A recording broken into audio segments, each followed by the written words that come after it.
बिस्मिल्लाहिर्रहमानिर्रहीम। आज का जो हमारा टॉपिक है ये फीड प्रोसेसिंग में अब हमने 3 मेजर चीजें पढ़नी है। एक तो ये कि फीड कैटेगरीज कौन-कौन सी होती हैं जिनकी बेस के ऊपर हम जो प्रोसेसिंग की बेस के ऊपर हम लोग डिफाइन करते हैं। दूसरा ये कि स्टोरेज ऑफ रॉ मटेरियल में मेन फैक्टर्स क्या हैं, और तीसरा टॉपिक हमारा जो है वो hazard analysis and critical control points. आज हमने सिर्फ फीड की कैटेगरीज पढ़नी है बेस्ड ऑन प्रोसेसिंग मेथड्स। तो बेसिकली प्रोसेसिंग की रिक्वायरमेंट के हवाले से हम 6 मेजर कैटेगरीज में फीड को डिवाइड करते हैं।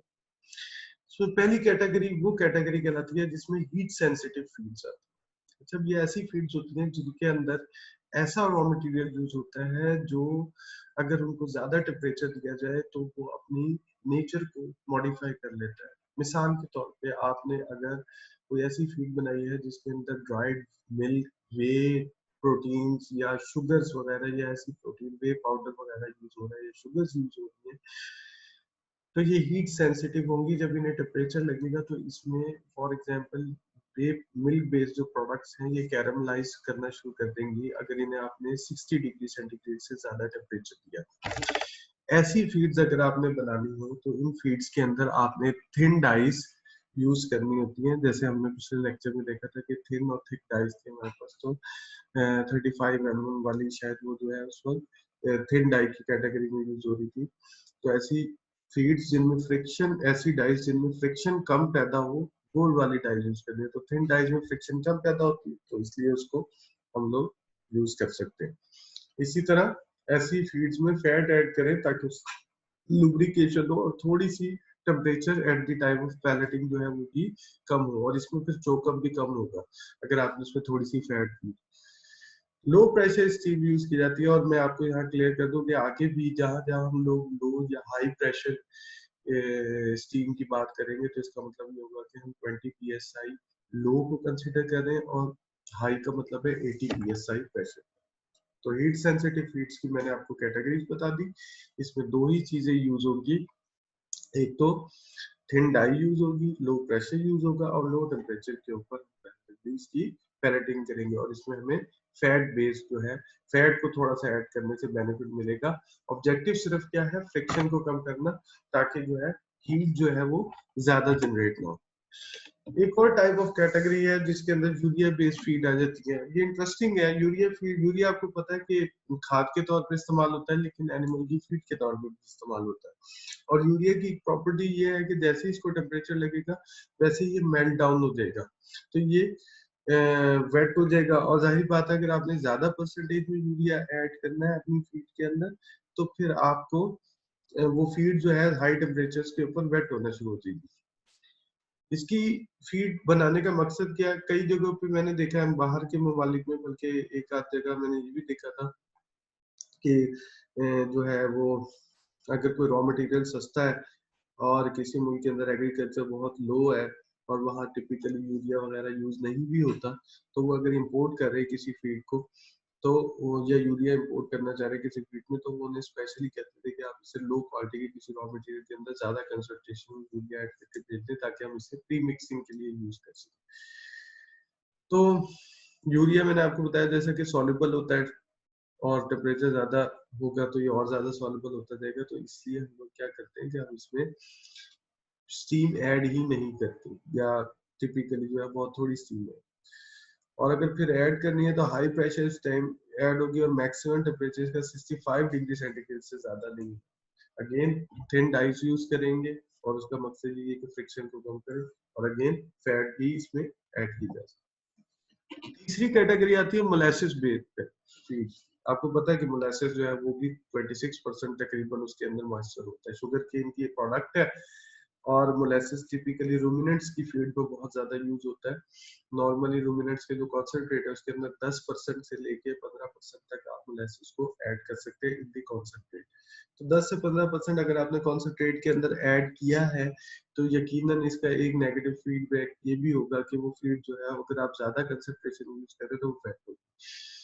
और अगर इसके अंदर आपने स्टीम ऐड की है तो स्टीम जो है ऐड करने की वजह से मोलेसिस का अपना इंटरनल टेम्परेचर, जो कि शुगर है इसके अंदर, वो भी राइज कर जाता है।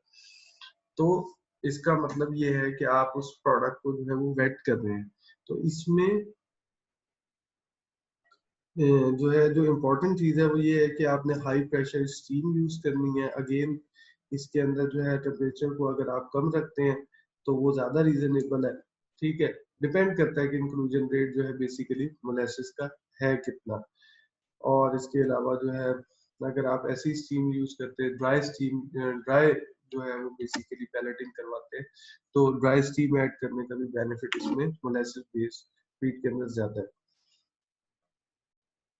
तो आप मोलेसिस वाली फीड बनाने लगे तो उसमें अगर आप मॉइस्चर ऐड करेंगे तो वो ज्यादा प्रॉब्लमेटिक है, पॉइंट सिंपल है। तो आपने ड्राई जितना रख के बना सकते हैं फिर तो उतना ही है, और आपको कैलकुलेट करना पड़ेगा कि इससे कितनी मॉइस्चर आ रही है टोटल इंक्लूजन रेट के। हाई नेचुरल प्रोटीन फीड्स से मुराद क्या है कि जिसके अंदर ज्यादा जो है वो प्रोटीन ज्यादा है। आपको पता होना चाहिए कि प्रोटीन जो है ज्यादा होने का मतलब ये है कि इसके अंदर जो है वो प्लास्टिसिटी ज्यादा होगी। इसमें ज्यादातर सप्लीमेंट्स आ जाते हैं। मिसाल के तौर पे आपने एक पैलेट बनाई है प्रोटीन की जिसमें सिर्फ सोयाबीन ज्यादा है, 70% सोयाबीन है, 30% कोई और चीज है। ये पैलेट आपने काफ के लिए बनाई है, काफ स्टार्टर बनाना था, उसमें आपने कॉर्न ग्रेन अलग से तोड़ के रखा हुआ है और साथ प्रोटीन की पैलेट बनाई। तो ये सिचुएशनल फीड होती है, इसमें हाई प्रोटीन कहते हैं। इसमें आपको ज्यादा टेम्परेचर चाहिए क्योंकि आपने प्रोटीन को प्लास्टिसाइज करना है, ठीक है। यकीनन आपको टेम्परेचर ज्यादा चाहिए लेकिन इतना ज्यादा नहीं चाहिए जितना हाई स्टार्च फार्मूला में चाहिए, क्योंकि स्टार्च के मॉलिक्यूल को तोड़ने के लिए टेम्परेचर ज्यादा चाहिए होता है। इसमें high pressure steam use. High grain feed या हाई स्टार्च फीड वही है जो हम कॉमनली पोल्ट्री में, स्वाइन्स में और दूसरी कैटेगरीज में यूज करते हैं, जिसमें टिपिकली 70% जो है कॉर्न ग्रेन होता है। ऐसी जो फीड होती है इसके अंदर आपको पता है कि कॉर्न को ग्राइंड करने के बाद उसके अंदर जो स्टार्च के मॉलिक्यूल्स हैं उनको भी तोड़ना होता है। जेलेटिनाइजेशन का ये प्रोसेस कहलाता है, और ये तब होता है जब आप उसके अंदर हाई टेम्परेचर लगाते हैं। तो टिपिकली जेलेटिनाइजेशन जो है वो 82 डिग्री सेंटीग्रेड के ऊपर जो है ज्यादा एडवाइजेबल है। और ये भी आप इसमें देखें कि जो ये जेलेटिनाइजेशन है इसमें जो है एक पार्ट इसका ना सिर्फ कोई स्टीम की एडिशन है बल्कि एक पार्ट जो है वो टेम्परेचर के अलावा ज्यादा वो है जो चैम्बर से जो है वो पैलेट की डाई से जो फ्रिक्शन पैदा हो रही है उससे जो जेलेटिनाइजेशन हो रही है। तो लास्ट लेक्चर में हमने डिस्कस भी किया था कि हमने वो दूसरा एलिमेंट भी कंसीडर करना है कि difference in temperature between the conditioner versus pellet die जो है वो कितना है। अगर वो ज्यादा होगा तो उतनी ही जेलेटिनाइजेशन ज्यादा होगी, तो ये हाई स्टार्च फीड के अंदर होता है। और लो प्रेशर इसके अंदर स्टीम जो है वो ऐड होती है। इसी तरह कंप्लीट डेयरी फीड से मुराद वो फीड्स हैं जो डेयरी के टीएमआरस की फॉर्म में यूज होती है, टिपिकली रफेजेस बेस्ड होती है। पाकिस्तान में भी कई दफा लोग जो है वो फॉरेस्ट बेस्ड फीड्स बनाते हैं जिसके अंदर 20-25% या 10% जो है वीट स्ट्रॉ ऐड करके या रोड ग्रास हे ऐड करके, यानी हाई फाइब्रस जो है वो मटेरियल को ऐड करते हैं बाकी रॉ मटेरियल के साथ उसकी पैलेट बनाते हैं। इसमें तकरीबन 12 से 16% तक तकरीबन इसमें प्रोटीन होती है, और इसमें चूंकि फाइबर ज्यादा होती है तो इसके अंदर बहुत ज्यादा स्टीम ऐड करने की जरूरत नहीं होती, और टेम्परेचर भी इसका जो है वो बिलो 77 रखा जाता है। इसमें मॉइस्चर जो है तकरीबन उस मैच की 12 से 13% होती है। अगर आप ज्यादा इसके अंदर जो है वो टेम्परेचर करेंगे या इसके अंदर जो है वो मॉइस्चर ज्यादा ऐड करेंगे तो ब्रेक होना शुरू होती। और अगर बिल्कुल नहीं है, इसमें ऑब्जेक्टिव ये होता है कि ग्राइंडिंग जितनी ज्यादा कर लेंगे उतनी ही ज्यादा जो है वो जो है वो बेहतर बनना चाहिए। तो ये जो 6 कैटेगरीज है हमारी फीड की, ये बेसिकली आज का हमारा ऑब्जेक्टिव था डिस्कस करने का। इसके ऊपर जो भी क्वेश्चंस हैं वो आप मेरे साथ डिस्कस कर सकते हैं, मुझे कमेंट कर सकते हैं। Thank you very much.